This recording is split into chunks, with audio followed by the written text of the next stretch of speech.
الإخلاص والعلم طريق للعلا كل من ساروا عليه وصلوا سنة الله وهدي الأنبياء وبه عز الرعيل الأول. الحمد لله حمدا كثيرا طيبا مباركا فيه كما يحب ربنا ويرضى وأشهد أن لا إله إلا الله وحده لا شريك له وأشهد أن محمدا عبده ورسوله صلى الله وسلم وبارك عليه وعلى آله وأصحابه ومن اهتدى بهداهم إلى يوم الدين. Assalamualaikum warahmatullahi wabarakatuh. Sa pagpapatuloy po ng pag-aaral natin ng aklat na paniniwalang pinagaan, ang paksang tatalakayin natin sa ngayon ay isa rin sa mahalagang paksa, ang ru'yah o ang pagkakita ng mga mananampalataya sa kanilang Panginoon sa araw ng pagbangon. Ang paksang ito ay kabilang sa mga paksang nagkasalungatan po ang mga Muslim. Ngunit, kung lulubay na Allah, ay makikita natin ang mga batayang mula sa Quran, Sunnah at Ijma' ng mga Muslim na ang pagkakita na ito kay Allah ay isang biyayang ipinagkaloob ni Allah sa mga maninirahan sa paraiso kapag nakita na nila ang Panginoon nila. Bakos ito ang inaasam at hinahangad ng bawat mananampalataya at kinasasabikan nila ang pagkakitang ito kay Allah. At ang pananampalatayang ito na makita ang Panginoon ay nakatanim ng malalim sa mga puso ng mga tunay na mananampalatayang Muslim. May kaibahan po pala sa lingwahe ang salitang ru'ya na ang huling letra ay alif, na ang ibig sabihin nito ay pangitain o panaginip o pangitaan sa panaginip. At ang ru'ya naman na ta'marbota, ru'yatun, na nangangahulugan ng pagkakita sa pamamagitan ng mga mata, literal o tunay na pagkakita. Yan ang ru'ya na ta'marbota, ang huling litra. At ito ang pinakadakilang kaligayahang matatamo ng mga taga-paraiso o mga ahlul jannah. Kaya naman kabilang sa mga panalangin ng propeta sallallahu alaihi wasallam ay ang paghiling kay Allah ng sarap ng pagtingin o galak ng pagtingin sa kanyang mukha at pananabik ng pagharap sa kanya. Gusto kong basahin ang dua na ito na mas mainam na sa bawat isa sa mga Muslim ay laging idua ito sa Arabic man na naunawaan o sa sariling wika. Allahumma bi'ilmikal ghaibi wa qudratika 'alal khalqi ahyini ma 'alimtal hayata khairan li wa tawaffani idha 'alimtal wafata khairan li. Allahumma inni as'aluka khasyataka fil ghaibi wasyahada وأسألك كلمة الحق في الرضا والغضب وأسألك القصد في الغني والفقر وأسألك نعيما لا ينفد وأسألك قرة عين لا تنقطع وأسألك الرضا بعد القضاء وأسألك برد العيش بعد الموت وأسألك لذة النظر إلى وجهك والشوق إلى لقائك بغير ضراء مضرة ولا فتنة مضلة. اللهم زينا بزينة الإيمان واجعلنا هداة مهتدين. O Allah, sa pamamagitan ng kaalaman mo sa nakalingid at kapangyarihan mo sa mga nilikha, hayaan mo po akong nabubuhay kung ang buhay ay mabuti para sa akin. At papanawin mo po ako kung ang pagpanaw ay mabuti para sa akin. O Allah, hinihiling ko po sa iyo ang pagkatakot sa iyo sa tago at lantad. At hinihiling ko po sa iyo ang salita ng katotohanan sa panahon ng kaluguran at pagkagalit. At hinihiling ko po sa iyo ang katamtaman sa yaman at kahirapan. Hinihiling ko po sa iyo ang biyayang hindi nauubos. At hinihiling ko po sa iyo ang galak ng mata na hindi nagtatapos. Hinihiling ko po sa iyo ang kaluguran sa iyong tadhana. Hinihiling ko po sa iyo ang lamig ng buhay matapos ang kamatayan. At hinihiling ko po sa iyo ang galak ng pagtingin sa mukha mo. Ito yung dalil. Ang galak ng pagtingin sa mukha mo at pananabik ng pagharap sa iyo ng walang kahirapang nakakapinsala ni pagsubok na nakakapagligaw. O Allah, palamutian mo po kami ng kagandahan ng pananampalataya at gawin mo po kami na mga tagapagpatnubay na mga napatnubayan. Pinagsama po ng propeta sallallahu alaihi wasallam sa panalangin ito ang pinakadakilang kaligayahan sa mundo at akhirah, kabilang buhay. At ang pinakadakilang kaligayahan sa mundo ay ang sinasabi niya at pananabik ng pagharap sa iyo, na nagpapahiwatig na ang pananabik ng mga manampalataya sa pagharap sa Panginoon ay ang pinakadakilang kaligayahan sa mundo. At ang pananabik na ito ang dahilan ng kanilang patuloy na pagtalima at pagpapakatuwid ng Muslim, at sa pamagitan nito ay nadadama nila ang kaligayahan sa mundong ito. Kaligayahan ng pagiging matuwid na mananampalataya at pagtalima sa mga kautusan ni Allah subhanahu wa ta'ala. Kaya naman, sinabi ng isa sa mga matutuwid noong unang panahon at mga pantas, sabi ng isa sa kanila, masakinu ahli dunya kharaju min ad-dunya wa ma daqu atyaba ma fiha. Qalu wa ma atyabu ma fiha? Qal mahabbatullah wal unsu bihi wasyauqu ila liqa'ihi wa tana'um bi dhikrihi wa ta'atihi. Ang mga sawing palad sa mundo ay ang mga lumabas sa mundo nang hindi nila natikman ang pinakamainam dito. Nagtanong ang mga tao, ano po ang pinakamainam dito sa mundo? Sinabi niya, ang pag-ibig kay Allah, pagkasabik na makaharap siya, at ang kaligayahan sa paggugunita sa Kanya at pagtalima sa Kanya. Paggunita yung pagdidikir at pagtalima sa Kanya, sa Kanyang inuutos at pag-iwas sa Kanyang mga ipinagbabawal.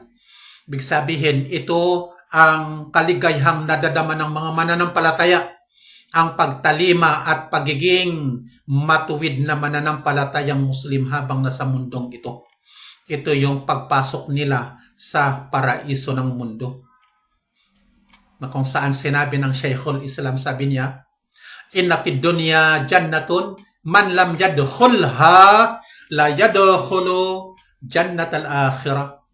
Ito na sa mundo ay mayroong paraiso. Ang sinumang hindi nakapasok dito ay hindi rin makakapasok sa paraiso sa kabilang buhay.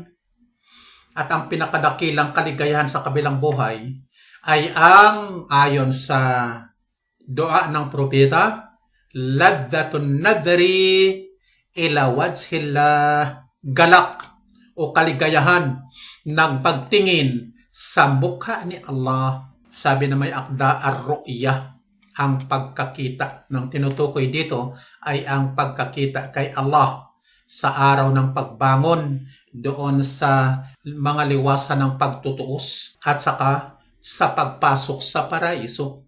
Sinabi na may akda, wa min al-imani billahi wal yawmil akhiri al-imanu bi ru'yatil mu'minina rabbahum yawmal qiyamati ayanan bi absarihim. Bahagi ng pananampalataya kay Allah at sa huling araw ay ang pananampalataya sa pagkakakita ng mga mananampalataya sa Panginoon nila sa araw ng pagbangon sa pamamagitan ng mga mata, sa pamamagitan ng mga paningin nila. Ito ang paniniwala ng Ahlus Sunnah wal Jamaa, na makikita ng mga mananampalataya ang Panginoon sa pamamagitan ng kanilang mga paningin min ghairi ihata, nang walang pagkakasaklaw, nang walang pagkakatalos, na ang pagkakitang ito ay hindi kabilang ang mga detalye. Kaya nakikita mo sa iyong harapan ng walang detalye sa bagay na nakikita mo. At gaya ng paningin mo, halimbawa sa akin ng walang detalye sa sarili ko at walang detalye ng paglalarawan ng lugar na kinaroroonan ko. Sapagkat ang mga detalye po mga kapatid at paglalarawang ito ay daan ng pag-aalinlangan at pagkaligaw sa pananampalataya dahil si Allah ay hindi masasaklawan o hindi matatalos o maarok ng kaalaman ng mga nilikha. At yan ang sinasabi sa aya sa Quran, la tudrikuhul absar. Tapos sinabi na may akda, fi mawdi'ain, sa dalawang lugar. Ahaduhuma fi arasatil qiyamah, ay mawaqiful hisab. Una sa mga liwasan ng pagbangon na nangahulugan mga tindigan ng pagtutuos doon sa Ardul Mahsyar. Wathani, ba'da dukhulihimul jannah, matapos ang pagpasok nila sa paraiso, na sinabi ng Shaykhul Islam rahimahullah, wa inamal muhimul ladhi yajibu ala kulli muslimin i'tiqaduhu annal mu'minina yarawna rabbahum fi daril akhirah fi arasatil qiyamah wa ba'dama yadkhulunal jannah ala ma tawatarat bihil ahadithu anin nabiyyi sallallahu alaihi wasallam indal ulama'i bil hadith fa innahu akhbara sallallahu alaihi wasallam anna nara rabbana kama nara al-qamara laylatal badri wasyamsa inda adh-dhahira la yudamu fi ru'yatihi wa ru'yatuhu subhanahu hiya a'la maratibi na'imil jannah wa ghayatu matlub alladhi abadullah mukhlisina lahuddin wa in kanu fi ru'yati ala darajat ala hasbi qurbihim min Allah wa ma'rifatihim bihi walladhi alayhi jumhur salaf ana man jahada ru'yatullah fi daril akhirati fahuwa kafirun. Ang mahalagang dapat sa palatayanan ng bawat Muslim, sabi ng Shaykhul Islam, na makikita ng mga mananampalataya ang Panginoon nila sa kabilang buhay, sa mga liwasan ng pagbangon, arasatul qiyamah, at matapos na sila'y makapasok sa paraiso. Iyon ang ikalawa. Batay sa mga hadith na mutawatir sa ganang mga ulama ng hadith, ipinabatid na sa atin ng propeta sallallahu alaihi wasallam, makikita natin ang Panginoon natin na kagaya sa pagkakita natin ng buwan sa kabilugan nito at araw sa tanghaling tapat. Hindi kayo magsisiksikan o hindi kayo mahirapan sa pagkakita sa Kanya. At ang pagkakita kay Allah ay ang pinakamataas na antas ng kaligayahan sa paraiso at ang hinahangad ng mga sumamba kay Allah ng taos-puso. At ang pagkakita nila ay nasa mga antas, batay sa lapit nila kay Allah at batay sa kaalaman nila sa Kanya. At ang paniniwala ng jumhur salaf na ang sinumang nagkaila sa pagkakita kay Allah sa kabilang buhay, siya ay isang kafir. Ang pagkakitang ito ng mga mananampalataya kay Allah ay may iba't ibang mga antas. Ayon sa salita ng Shaykhul Islam, at ang pagkakita nila ay nasa mga antas batay sa lapit nila kay Allah at batay sa kaalaman nila sa Kanya. Ang iba't ibang mga antas na ito depende sa lapit at kaalaman ng isang mananampalataya. Batay sa lapit na nangangahulugang batay sa kung gaano kalaki ang pagtalima, gaano karami ang mga mabubuting gawa at mga pagsamba na taos-pusong ukol lamang kay Allah upang mapalapit kay Allah. Yun ang ibig sabihin. At kung gaano kalalim ang kaalaman ng isang mananampalataya kay Allah, kaalaman sa Kanyang mga pangalan at mga katangian, gayon din kalaki ang antas ng kaligayahang matatamo niya sa pagkakitang ito. Pagkatapos nito'y sinabi ng may akda sa pamagitan ng pagsisipi ng batayan sa marangal na Quran na nagpapatibay ng pagkakita ng mga mananampalataya sa araw ng pagbangon. Sinabi niya, nagsabi si Allah, wujuhu yawma idin nadhira ila rabbiha nadhira. May mga mukha sa araw na iyon na nagniningning, nadhira, tungo sa Panginoon nila ay nakatingin. Ang mga mukha ng mga mananampalataya sa araw na iyon ay nagniningning, nadhira. Ibig sabihin, magaganda, kaakit-akit, at masasaya dahil sa pagtingin nito sa mukha ng Panginoon. Kagaya sa sinabi ni Al-Hasan, nadharat ila rabbiha fanadharat binurihi. Tumingin ang mga mukhang ito sa Panginoon, kaya namay nagningning sa liwanag niya. Nadharat binurihi. Ayon din sa tinta ng ummah o pinakamaalam sa ummah na ito na sahabi, si Abdullah bin Abbas, sabi niya, wujuhu yawma'idin nadhira, qal min an-na'imi ila rabbiha nadhiratun, qal tanzuru ila wajhi rabbiha nadhran. May mga mukha sa araw na ayon na nadhira, nagniningning dahil sa kaligayahan. Yan ang paliwanag ng tinta ng ummah, dahil sa kaligayahan. Tungo sa Panginoon nila ay nakatingin sa mukha ng Panginoon nito ng isang pagtingin, nadhran.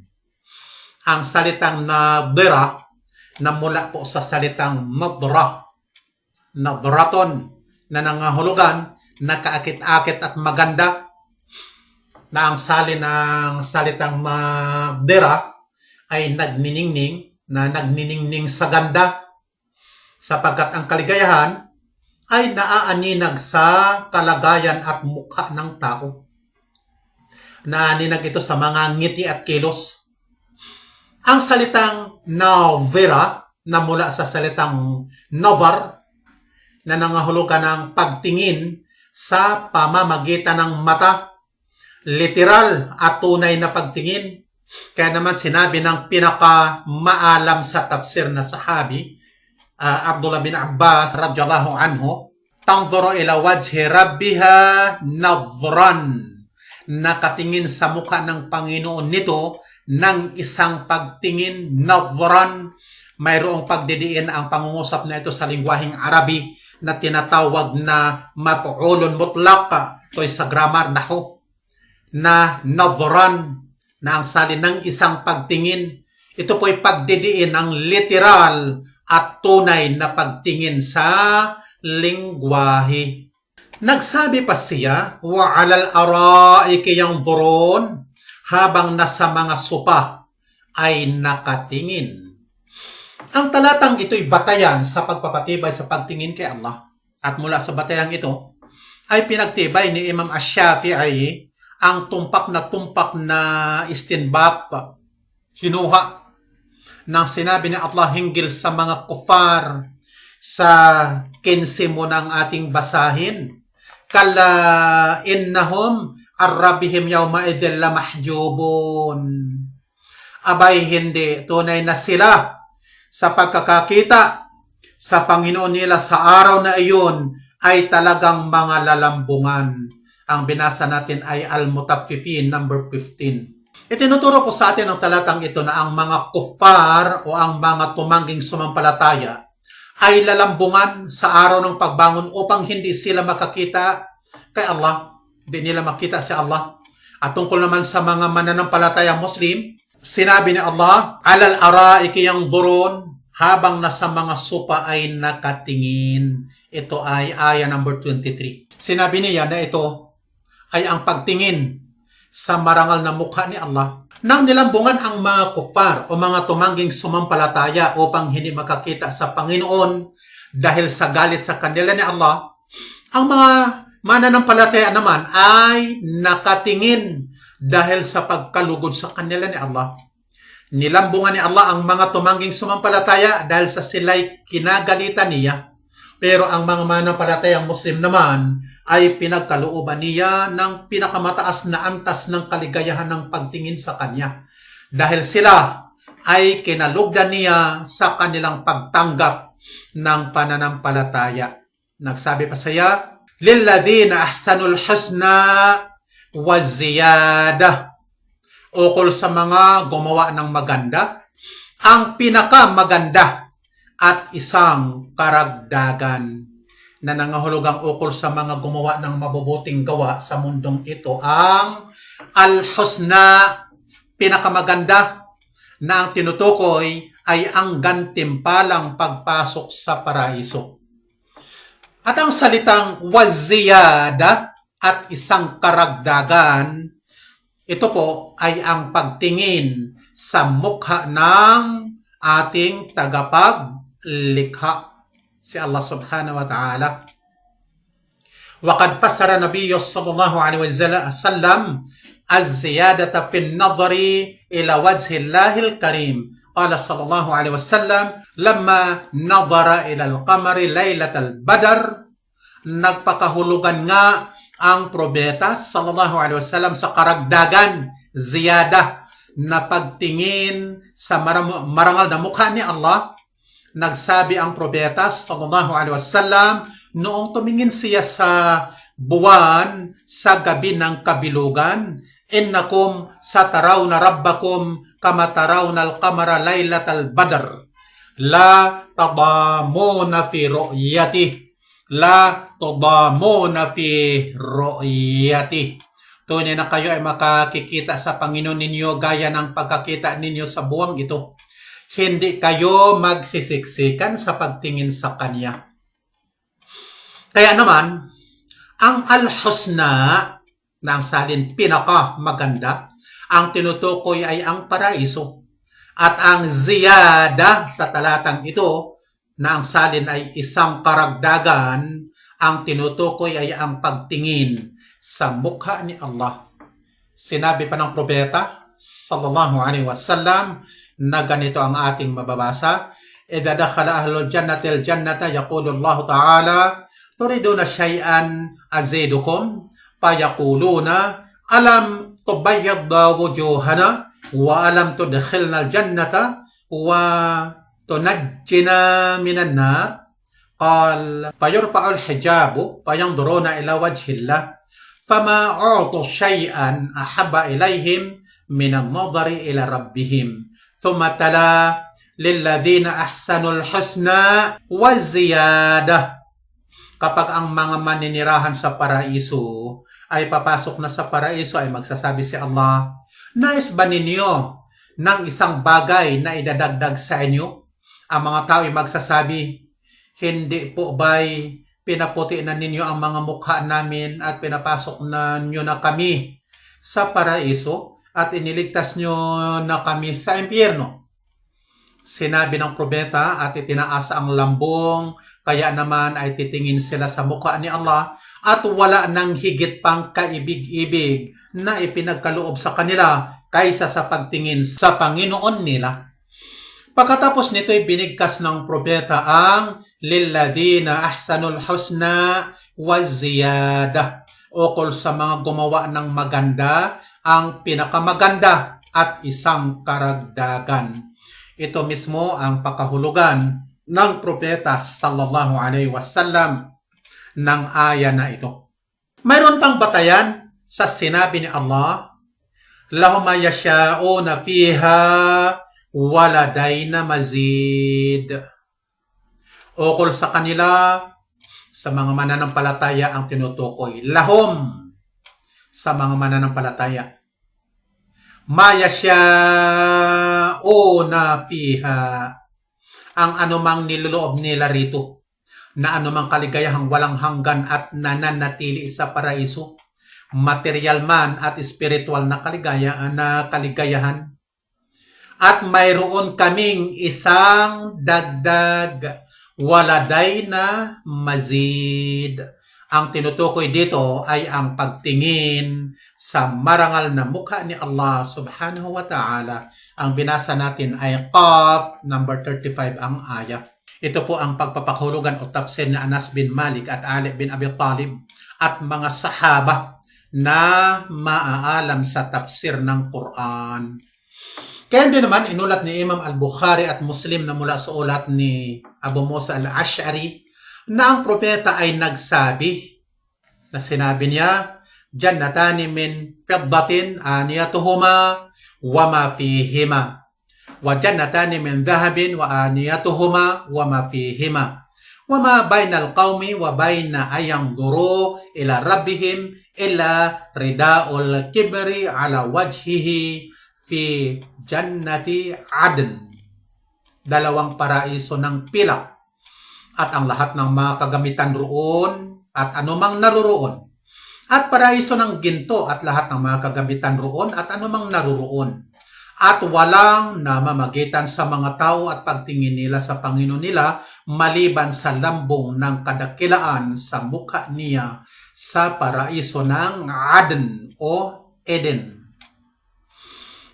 Ang buod na makikita ng mga mananampalataya si Allah sa pamamagitan ng mga mata nila sa araw ng pagbangon, sa mga liwasan ng pagtayo sa Ardul Mahsyar o lupa ng pagkakalapan, sa pagtatayuan ng pagtutuos. At makikita din nila si Allah matapos na makapasok sila sa paraiso. Nasasad ito sa Quran bilang paglilinaw ng malinaw na pagpapatibay sa pagkakitang ito kay Allah. Gayun din naman, ito nasasad din sa sunnah na mga autentikong hadith. At ang mga isnad nito, ang mga tagapag-ulat nito ay umabot sa antas ng tawatur. Ang kahulugan ng tawatur na ang mga taga-ulat nito ay marami, hindi lang isa. Inulat ang mga hadith tungkol sa pagkakita kay Allah, humigit kumulang sa 30 sahaba. At ito ay nagtuturo sa atin na ang mananampalataya ay makatitingin sa kanilang Panginoon. Si Imam Ibn Hajar al-Asqalani ay sumulat ng isang tula tungkol sa ilang paniniwala na nararapat sa palatayana ng mga Muslim, na ang mga ulat nito ay nasa antas ng tawatur. Kabilang dito ang ru'ya sa kanyang kasida o tula, na ang ru'ya ay ang pagtingin kay Allah ng literal, tunay na pagtingin sa pamagitan ng mga paningin o mata, na ang mga taga-ulat ay umabot sa tawatur. Ang kasida niya, مما تواتر حديث من كذب ومن بنى لله بيتا واحتسب ورؤية وشفاعة والحوض ومسح خفين وهذه بعضه. Ang ibig sabihin ng kasida na ating binasa, kabilang sa mga hadith na mutawatir, ay ang hadith na man kadab, na tinutukoy dito ng man kadab, yung sinabi ng propeta, man kadaba alayya mutaammidan falyatabawa maq'adahu minan nar. Ang sinumang nagsinungaling tungkol sa akin, nang sinasadya ay kumuha ng upuan niya sa impyerno. Mutawatir din ang hadith na ito, ang mga taga-ulat. At man bana lillahi masjidan banallahu lahu baitan fil jannah. Ang sinumang nagtayo para kay Allah ng isang masjid, ay magtatayo si Allah para sa kanya ng isang bahay sa paraiso. Isa pa iso itong tawatur. At ang pagkakita kay Allah, wa ru'yatun wa syafa'atun wal hawd. At ang pagkakita kay Allah, ang pamamagitan, yung syafa'a at ang hawd o ang lawa na atin ang natalakay, lawa ng propeta sa araw ng pagtutuos.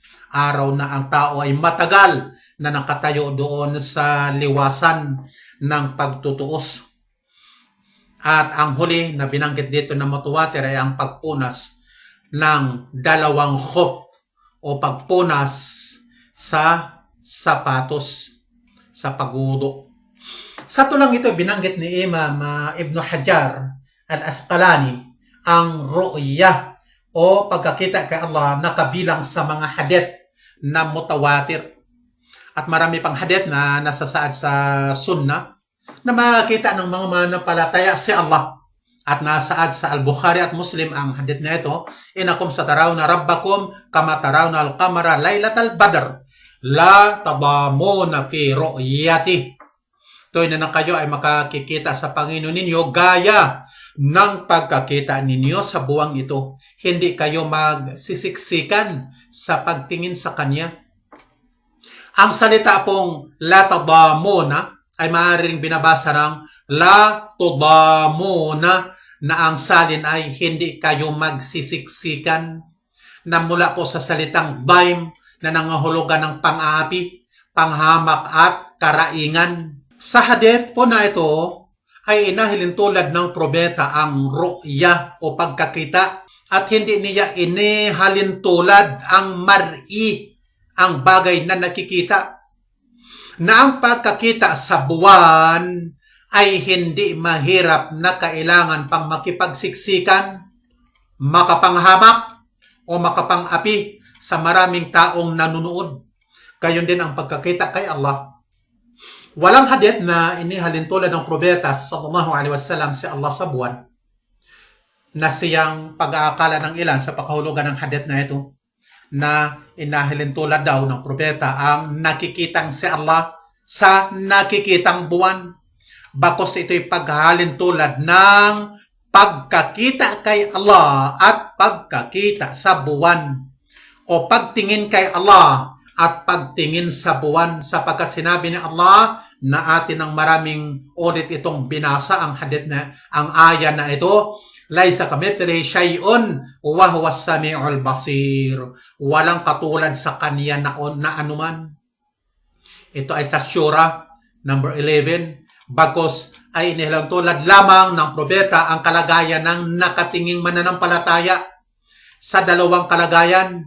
Una, la tadamuna, kawalan ng daim na pang-api, panghamak, karaingan at kahirapan sa pagtingin. Kung ang pagtingin sa buwan ay ganito kadali, gayon din naman ang pagtingin ng mga mananampalataya kay Allah na walang kahirap-hirap, walang magaganap na panghahamak, pagod at pang-api o pang-makakita.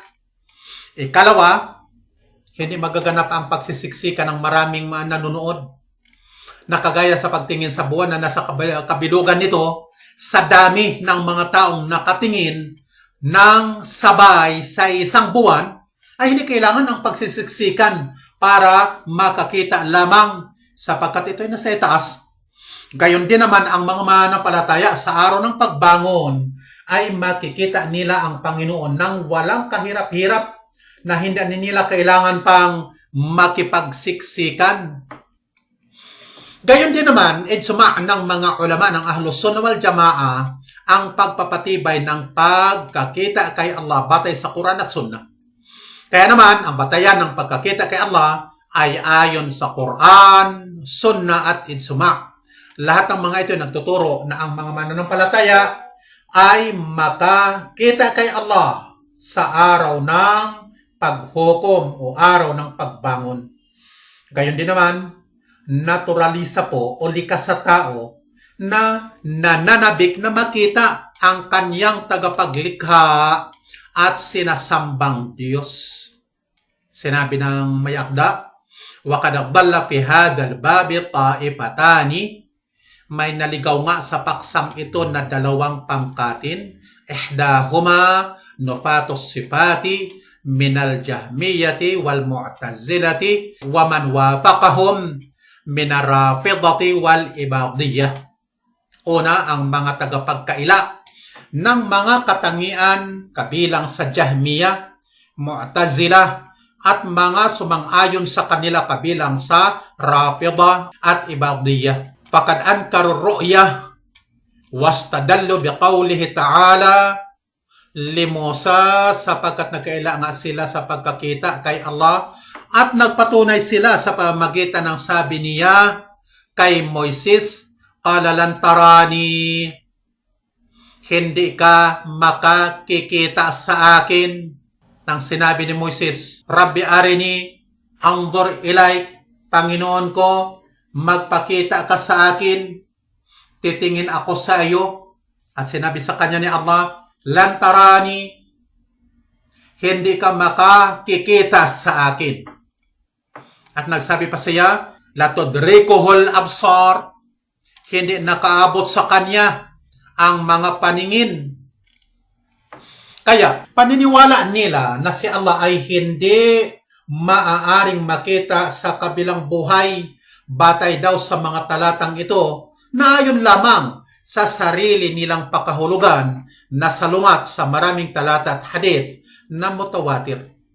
Kagaya sa napag-aralan na natin na walang puwang ang haka-haka at sariling pagpapakahulugan, sapagkat ang pagpapakahulugan ng mga batayan ay narapat na mayroon ding batayan. At hindi pinahintulot ang qiyas o ijtihad o analohiya sa anumang paniniwala na mayroong batayan sa Quran at autentikong hadith. Ito po'y panuntunan, ito'y kaida na kapag mayroong batayan ang isang bagay ay hindi maaari ang qiyas na ayon sa sariling pag-iisip. Mayroon pong kasabihan at pamantayan sa pagpili sa higit na mahalaga.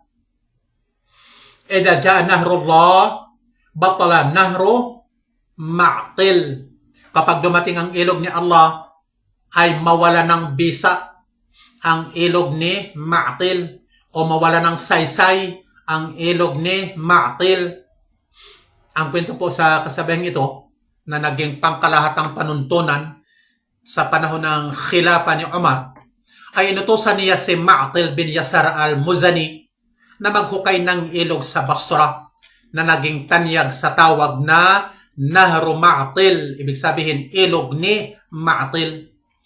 Natural, walang paghahambing sa pagitan ng ilog ni Ma'til at natural na ilog ni Allah.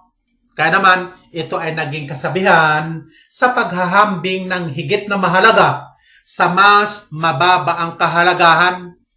At naging pamantayan na rin sa paniwala sa Islam na kapag mayroong batayan ay hindi maaari ang qiyas o analohiya o ijtihad o hinuhang pambatas.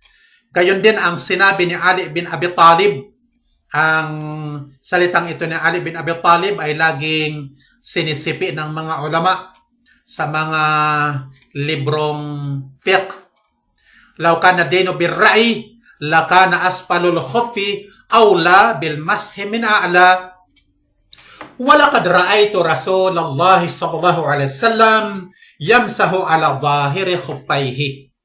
Kung ang relihiyon ay batay lamang sa opinyon, ay talagang ang ilalim ng khuf o sapatos ang nararapat punasan kaysa sa ibabaw nito. Subalit nakita ko ang sugo ni Allah na nagpupunas sa ibabaw ng sapatos niya.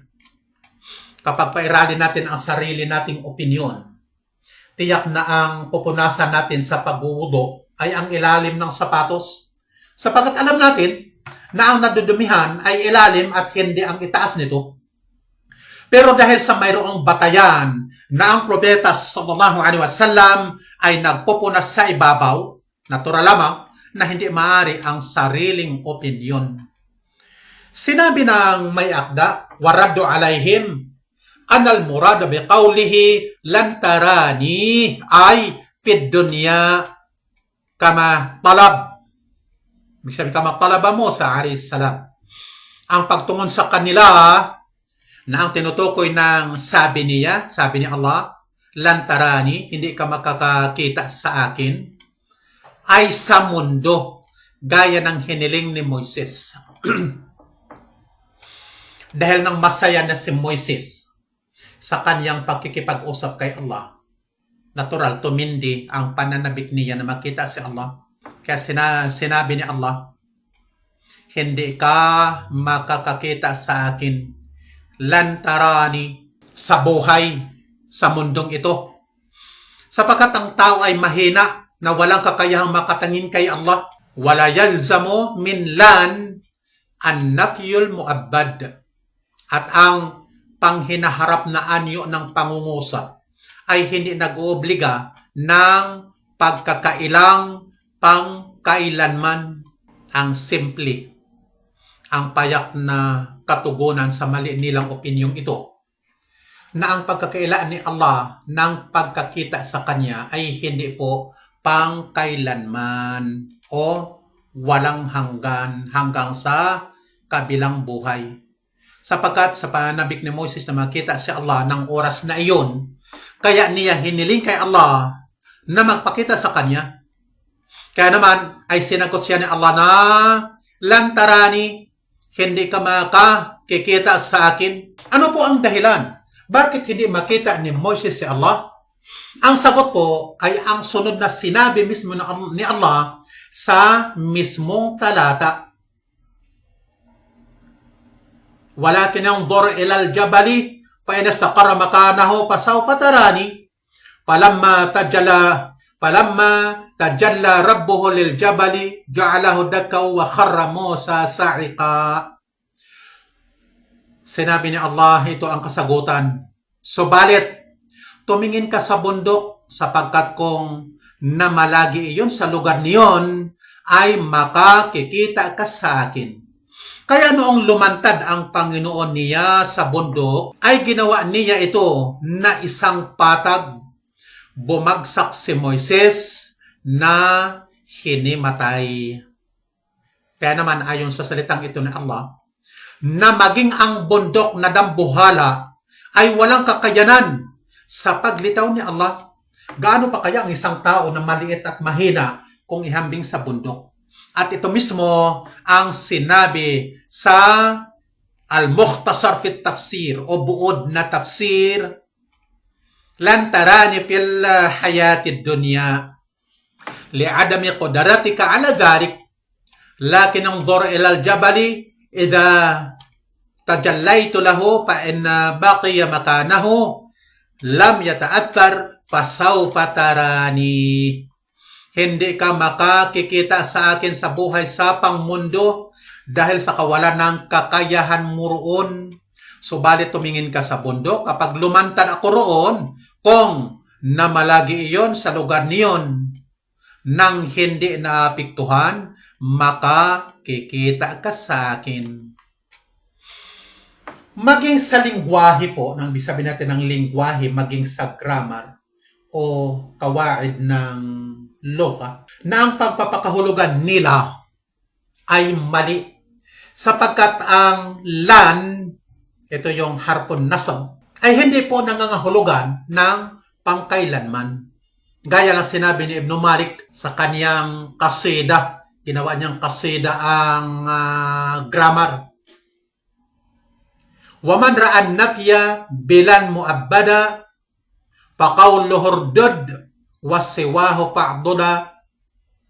Ang sinumang may opinyon na ang pagkakaila ng lan, sabi niya, ay pangkailanman, ang salita niya ay tanggihan dahil hindi wasto. Mali ang ganitong pakahulugan. Okay. Kaya naman, ang pakahulugan nila ng lan na pangkailanman, nang ibig sabihin sa mundong ito hanggang sa akhirah, ay mali maging sa grammar ng lingwahe. Sapagkat sa Quran, ang paggamit ng lan, nakatumbas lamang ng kahulugan nito na la, na ang salin sa ating salita ay hindi. Halimbawa, sinabi ni Allah, "Wala yatamannawnahu abadan bima qaddamat sa aydihim." Hindi sila magmimithi niyon magpakailanman, abadan, nilagyan pa ng abadan ang subhanahu wa ta'ala, magpakailanman, dahil sa ipinauna ng mga kamay nila, ipinauna ibig sabihin dahil sa ginawa ng mga kamay nila ng mga kasamaan. Ito ay sa Al-Baqarah 95. Sa talatang ito, ginamit din ang lan na ang salin ay hindi, at dinugtungan pa ng abadan, magpakailanman. Pero tumutukoy lamang din sa buhay pangmundo, at sa kabilang buhay ay magmimithi din sila ng kamatayan. Bakit? Dahil sinabi ni Allah, "Wanadaw ya malikul liyaqdi alayna rabbuk." Mananawagan sila, yung mga tumangging sumampalataya na nasa impyerno, o Malik, si Malik ang nakatalagang tanod sa impyerno, "Magpawakas sa amin ang Panginoon mo." Papanawin na nawa kami ng Panginoon mo, patayin na niya kami. Tapos magsasabi siya, tunay na kayo ay mga mamalagi. Mamalagi kasi iyon ay buhay na walang hanggan. Ito naman ay sa Az-Zukhruf number 77. Kaya sinabi ni Ibn Abbas radhiyallahu anhu, lantarani fid dunya, hindi ka makakikita sa akin sa mundo. Buhay dito sa mundong ito. At yan mismo ang pakahulugan ng pinakamaalam sa tafsir na sahabi. Sapagkat ang likas na pagkakalikha ng tao sa mundong ito ay mahina. Pero sa araw ng pagbangon ay bibigyan ang tao ng lakas upang makayanan ang mga kaligayahang ipagkaloob ni Allah sa kanya sa paraiso. At kabilang dito ang kaligayahan ng pagtingin kay Allah. At isa pa, hindi po pinagwikaan ni Allah si Moises sa kahilingan niyang ito. Kung hindi maaari at hindi pinahintulot sa mga tao na makita si Allah, bakit hindi sinabi ni Allah, bakit hiniling mo sa akin ang pagkakita? At ito'y hindi ipinahintulot. Gaya po sa pagwibika ni Allah kay Noe, nang hiniling nito sa kanya na sinasabi, Rabbi, inna bani min ahli. Panginoon ko, tunay na ang anak ko ay kabilang sa mag-anak ko. Ito ay nasa Surah Hud. Dahil dito, pinagwikaan siya ni Allah na sinasabi, Qala ya Nuhu, innahu laysa min ahlik, innahu amalun ghayru salih, fala tas'alni ma laysa laka bihi ilm. Inni a'adhuka an takuna minal jahilin. Nagsabi siya, O Noe, tunay na siya ay hindi kabilang sa mag-anak mo. Tunay na ang paghiling na ito ay gawang hindi maayos. Ito yung pagwibika sa kanya ni Allah. Kaya huwag kang humiling sa akin nang wala kang kaalaman hinggil doon. Tunay na ako ay nangangaral sa iyo na baka ikaw ay maging kabilang sa mga mangmang. Kaya naman, ito'y nagtuturo sa atin na ang kahilingan ni Moises ay hindi maling kahilingan sapagkat hindi siya pinagwikaan dahil sa kahilingan niyang ito. Isa pang pinagbabatayan ng mga ligaw na siktang ito ay ang sinabi ni Allah, La tudrikuhul absar, hindi nakaaabot sa kanya ang mga paningin.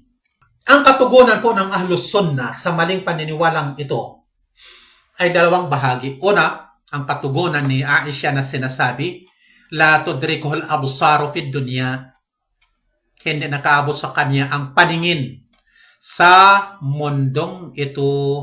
At natural na ito'y hindi nangahulugan na maging sa akhirah ay hindi pa rin siya makikita. Sapagkat ang ru'ya po ay kaiba sa idrak. Ikalawa, na ikinaila ni Allah ang idrak at hindi niya ikinaila ang ru'ya o pagkakita.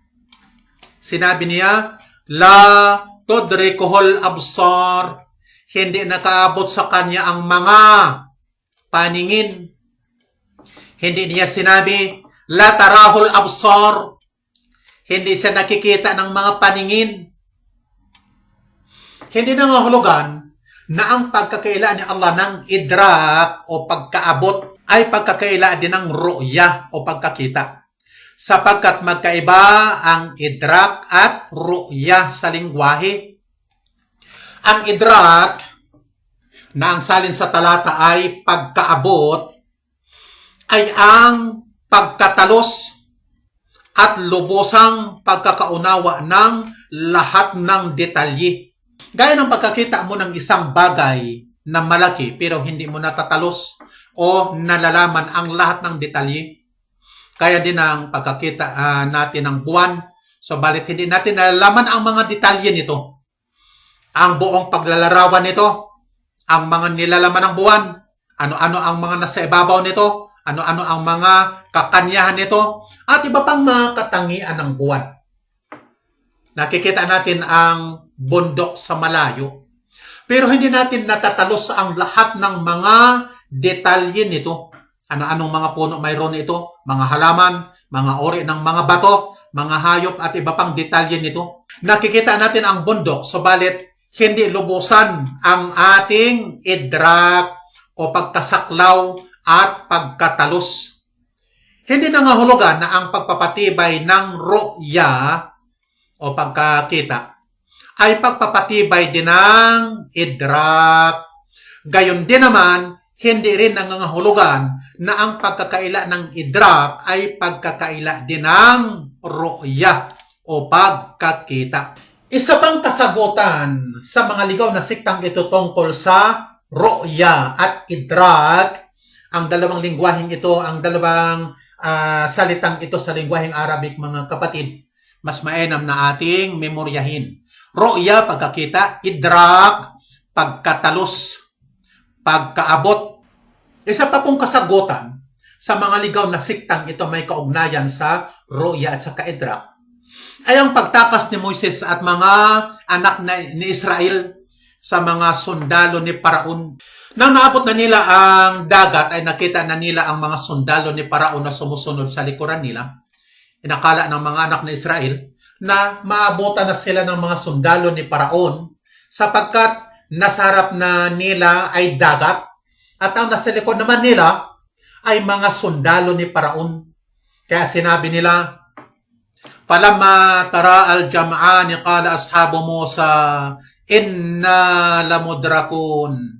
Kaya noong nagkakitaan ang dalawang pangkat, nagsabi ang mga kasama ni Moises, tunay na tayo ay talagang maaabutan. Ito ay sa Syu'ara number 61. Ang salitang taraa, ito ay pagkakitang tunay sa pamagitan ng mga mata na nakita na ng bawat pangkat ang bawat isa. Inakala ng mga kasama ni Moises na sila ay maabutan, nalamudrakon, idrak, ang ginamit na salita dito sa aya. Tayo ay maabutan ng mga sundalo ni Paraon na sumusunod sa likuran nila. Pero sinabi ni Moises, "Qala kalla inna ma'iya rabbi sayahdin." Nagsabi siya, abay hindi. Tuwing na nakasama sa akin, ang Panginoon ko ay magpapatnubay sa akin. Ito ay number 62 ng Syu'ara. Sa naunang talata ay pinagtibay at tiniyak na ang ru'ya, pagkakita. Subalit sinabi ni Moises, kalla, abay hindi. Inna ma'iya rabbi sayahdin.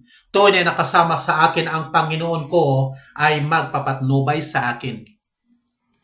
Natiyak na ang ru'ya, pero hindi naganap ang idrak, pagkaabot. Kaya naman, hindi nangangahulugan na ang pagpapatibay ng ru'ya ay magaganap din ang idrak. Nakita na ng mga kasama ni Moises ang mga sundalo ni Paraon at inakala na nila na magaganap ang idrak o pagkaabot sa kanila sapagkat ang nasa harap nila ay dagat at nasa likuran naman nila ay mga sundalo ni Paraon. Kaya naman ay inakala nila na maabutan at mapapalibutan na sila. Pero ano ang sinabi ni Moises sa kanila? Sa lingwahe ng isang nakatitiyak na mananampalataya na hindi magaganap ang idrak sapagkat kasama niya ang Panginoon. Sinabi niya, kalla inna ma'iya rabbi sayahdin. Abay hindi. Tunay na kasama sa akin, ang Panginoon ko ay magpapatnubay sa akin. At talagang hindi naganap sa kanila ang idrak o pagkaabot bagkus sila'y iniligtas ni Allah. Kaya naman sinabi ng may akda, anal murad biqawlihi lan tarani ay fid dunya kama talab wala yalzamu min lan an nafyul mu'abbad wa an nafyal idrak nafiyun lil ihata la nafiyun lir ru'yah. Faqad taqa'u ar-ru'yatu wala yaqa'u al-idrak kama fi ru'yati syams wal qamari wal jibali wa nahwiha ma'a tawaturin nususil qur'aniyah wa nabawiyah ala ithbatir ru'yah. Na ang tinutukoy ng sinasabi niya, hindi ka makakakita sa akin ay sa mundo, gaya ng hiniling ni Moises. Ang panghinaharap na anyo ng pangungusap ay hindi nag-obliga ng pagkakailang pangkailanman. At na ang pagkakaila ng pagkaabot ng paningin ay tumutukoy sa pagkakasaklaw o pagkatalos, hindi sa pagkakita, sapagkat maaaring maganap ang pagtingin at hindi magaganap ang pagkatalos. Ng pagkatalos na tinutukoy natin dito, yung kalubusan ng kaalaman sa lahat ng mga detalye ng nakikita. Gaya ng pagkakita sa araw, buwan, bundok at tulad nito, nakikita mo ang araw pero hindi mo natatalos o may wala kang kalubusan ng kaalaman ng lahat ng kakanyahan, katangian at anong mayroon sa araw, buwan at mga bundok na ito. Ito ay sa kabila ng pagsusunod-sunuran ng pagkapaabot ng mga teksto ng Quran at Hadith sa pagtitibay sa pagkakita kay Allah. Dito pinagdiinan ng may akda na nagkakasunod-sunuran ang pagkapaabot ng mga batayang teksto ng Quran at Hadith na pinagtibay ang ru'ya o pagkakita kay Allah subhanahu wa ta'ala.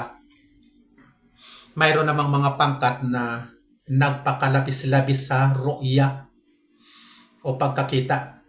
Pinagtibay nila ang ru'ya, pagkakita sa mundo pa lamang na ito, at nagpakalabis-labis sila dito. O ibig sabihin, nagmalabis, nag-exaggerate sila. Sila ang Athaniya al-Khurafiyuna min as-Sufiyati wal Mubtadi'ah alladhina ghalaw fi ithbati ar-ru'ya وسوغوا وقوعها في الدنيا لأوليائهم ورووا في ذلك الأحاديث الموضوعة وقد قال صلى الله عليه وسلم ang mga mapamahiin kabilang sa mga Sufi at mga Mubtadi'. Mga Mubtadi' ibig sabihin yung mga taong gumagawa ng mga kathang aral at mga ibada na mga nagpakalabis-labis sa pagkakita at nagbigay matuwid sa pagganap nito sa mundo para sa mga wali nila. Nagsalaysay sila kaugnay roon ng mga gawa-gawang hadith, ninbentong hadith, samantalang nagsasabi ang propeta sallallahu alaihi wasallam, wa'lamu annakum lan taraw rabbakum hatta tamutu. Alamin ninyo na kayo ay hindi makakikita sa Panginoon ninyo hanggang sa mamatay kayo. Dito ay ikinaila niya ang ru'ya o pagkakita sa mundo. Samantalang ang ru'ya o pagkakita sa kabilang buhay ay tiyak ayon sa mga batayan ng Quran at Sunnah. Bakos na ang kinila na nakita nila si Allah ng tunay habang sila'y gising, hindi panaginip o pangitain. Lahat ng mga batayang hadith na makikita si Allah sa mundong ito ng tunay na pagkakita habang gising. Ang mga hadith po na ito ay mga kathang hadith, mawdu', inimbento at sinungaling na hadith, sapagkat sinabi na ng propeta sallallahu alaihi wasallam, wa'lamu annakum lan taraw rabbakum hatta tamutu. Alamin niyo na kayo ay hindi makakikita sa Panginoon ninyo hanggang sa kayo ay mamatay. Sinabi ng propeta ang hadith na ito noong nagsasalita siya tungkol sa Ad-Dajjal, na kung saan ang Ad-Dajjal na ito, alam natin, na nagpapanggap na Diyos o Panginoon ng mga nilalang. Kaya na may sinabi ng propeta upang hindi maligaw ang mga mananampalataya ng Dajjal na ito sa kanyang kasinungalingan. Kaya sinabi niya, wa'lamu annakum lan taraw rabbakum hatta tamutu. Alamin ninyo na kayo ay hindi makakikita sa Panginoon ninyo hanggang sa mamatay kayo. Nilinaw dito ng propeta na hindi natin makikita si Allah sa mundong ito. Kaya naman ang sinumang nag-aangkin na nakita niya si Allah, tiyak na ito'y kasinungalingan. At maaari rin na ang taong ito ay nadaya lamang ng diablo. Ang buod na narapat nating ipagtibay, ang pinagtibay ni Allah sa sarili niya at pinagtibay ng propeta kay Allah na makikita natin siya sa araw ng pagbangon, araw ng paghukom sa dalawang lugar. Una, sa liwasan ng pagbangon at ikalawa, sa paraiso. kapag papasok na ang mga Muslim dito at ang pagtingin na ito kay Allah ang pinakamataas na antas ng kaligayahan na ipinagkakaloob ni Allah sa mga mananampalataya.